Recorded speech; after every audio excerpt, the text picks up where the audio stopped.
Hi, my name is Obi Asika. I'm currently a Lagos-based businessman across, I operate in several sectors, but I guess principally I'm probably known for the creative industries across music, television production, digital, and eventing and content. At this point in time, my focus is across technology, the convergence between technology, content, and entertainment. And one of the principal ways I'm doing that is with Social Media Week Lagos, which is a conference that international franchise was brought into the country. Yeah, that's who I am, that's what I'm doing. I've been fortunate in the sense that I've followed my passions.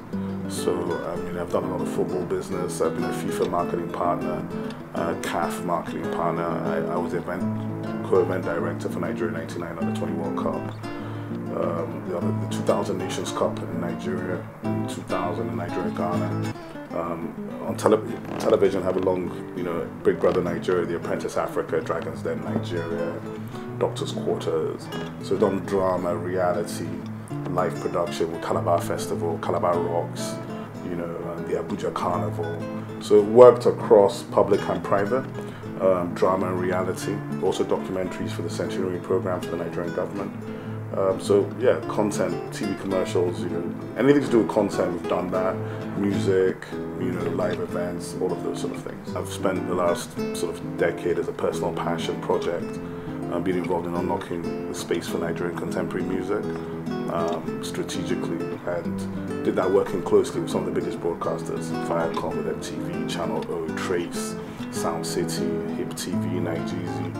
And also, of course, we had our own brand, Storm Records, which we pushed out some of the most important talent that's come out of this part of the world, but also pushed some of the other talents, The Barrage, Two Face, Nato C, Dari, Ikechukwu, Sasha P, Jasmine Olofin, a lot of them, and I'm really proud of what they've achieved and what we achieved together. I think we changed the dynamics of what was thought possible for Nigerian youth and gave them that self-confidence they could go out there and win.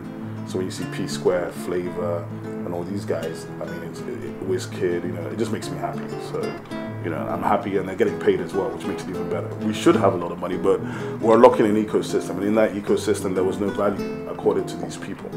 Neither was any real money. So everything you've seen has been created over the last 6 years. And I think that some of the talents have begun to see some money, and hopefully they'll retain that income. But I really don't think I made any money out of music. I think that it was something like being like eBay. You just sort of unlock it and hope in future you get a residual income, but certainly not at the time I was doing it. Certainly not. Well, I think taking part in this challenge is partly because as somebody who spent their life driving risk as an entrepreneur, I also understand the need for security. So the investment challenge to me is about, if you're not an entrepreneur, right, then you can take more risk. But if you're in a 9-to-5 job, then when you make an investment, it can perhaps be a little bit more risk-driven because you have a secure income. If you're an entrepreneur like me, where you have to wake up every day and think about how to generate your income, then your investment may be more about security. So that's my mindset, and that's the way I look at it. It's that my father was an investor from day one and a study of markets. He was an investor when he didn't have a dime to his name, and he was an investor even when he could acquire, when he could borrow money. And one of the things I learned from him was that it wasn't about how much money, it was about your consistency, in terms of investment. And those investments principally is what put me and my sisters through school, because my father was not really a businessman in the true sense of it. So he had to rely on his intelligence, his investments, and working those assets to maintain his family at a decent level, which is what he did.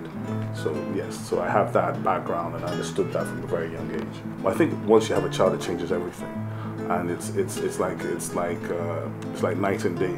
Before the child and after the child, it's two totally different situations. And when you first have a child, then you begin to realize, oh my God, so all these people have been going through all this stress. I didn't know, because school fees is a whole different situation. Of course, medical, insurance, all the issues that come with having a child, where when you're just an individual by yourself, you can be much more reckless and really you're not that worried about those things. So now I think every parent wakes up first of all thinking about their child, and in order to think about your child and secure your child, a lot of it is to do with funds. So investment is critical to secure the long-term future of my daughter. if you have the discipline to do it from the first time you start working, do it. Because if you started working at 21 and you get to 40 and you've been saving for 20 years, you'll be amazed what you've managed to save. If you've already saved 10% of your income, it actually turns out to become a lot of money. I mean, I say it, I haven't been very good at doing it myself, but I know I have friends who've done that, and that is what has sustained them. And that's what leads to early retirement and things of this nature, because of having a strong saving culture.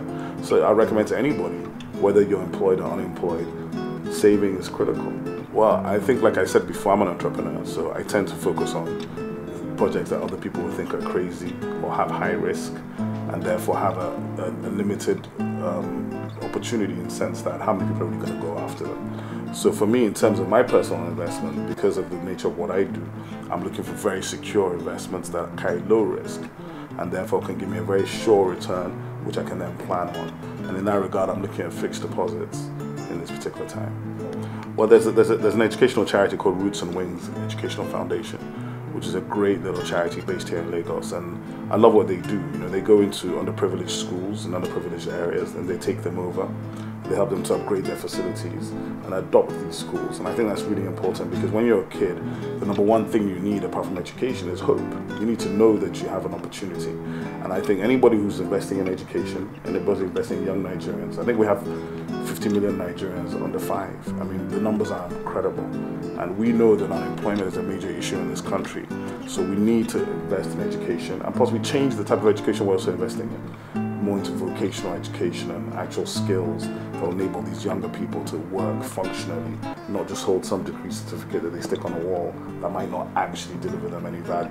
So to me, I'm really, really focused on that, and I'd love to ask anybody who's watching this to support either them or any other type of initiative that supports education and that can enable opportunities for young Nigerians. No, I mean, seriously, I think on a serious level that you know, it's great to be able to do this, and I hope that it encourages, even if it encourages one person, you know, to make that step towards having an opportunity to do something that will be sustainable for themselves and for their family, then it was worthwhile. So to me, that's what's important.